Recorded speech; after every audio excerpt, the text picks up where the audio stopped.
भाग 2 में हमने देखा था कि अर्जुन युद्ध के पहले कैसे मानसिक द्वंद्व और पीड़ा से गुजर रहे थे।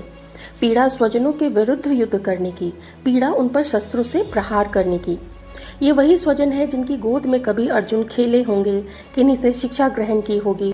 उनमें से अपने से बराबर या छोटों के साथ अर्जुन ने अपना बचपन बिताया होगा, तो किसी को अपनी गोद में खिलाया होगा। तो जब अर्जुन ने श्री कृष्ण से कहा कि रथ दोनों सेनाओं के मध्य ले चलिए, मैं देखना चाहता हूँ कि दुर्बुद्धि दुर्योधन का साथ देने के लिए कौन कौन युद्ध में आए हुए हैं, और श्री कृष्ण ने वैसा ही किया। उन्होंने रथ को दोनों सेनाओं के, पांडव और कौरवों के सेनाओं के मध्य में वो रथ को ले आए। दोनों सेनाओं के मध्य में रथ पहुंच गया, तब अपने ही स्वजनों को साक्षात अपने विरुद्ध युद्ध के लिए तत्पर देखा अर्जुन ने, तो उनकी देह में ताप हो उठा। देह कांपने लगा, मुंह सूखने लगा, आंखों के आगे अंधेरा छाने लगा। क्या अर्जुन की ये स्थिति कौरव पक्ष को देखकर भय के कारण हुई? नहीं, ऐसा नहीं है।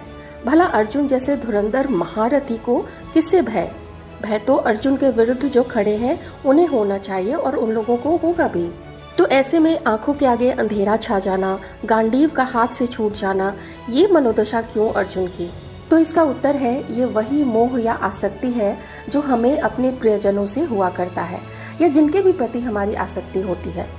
इसी मोह से ग्रसित अर्जुन को जब सामने दिखाई दिया कि उसे अपने ही प्रियजनों पर प्रहार करना है, तब वे गांडीव छोड़ रथ के पिछले हिस्से में जा बैठे और श्री कृष्ण से कहा कि मुझे इनके विरुद्ध युद्ध नहीं करना है, मैं कर ही नहीं सकता हूँ युद्ध। नहीं चाहिए मुझे ऐसा राज्य जो मुझे इन्हें युद्ध में पराजित करके प्राप्त हो। मुझे त्रिलोकी का राज्य मिल जाए तो भी मैं इन्हें मार नहीं सकता हूँ।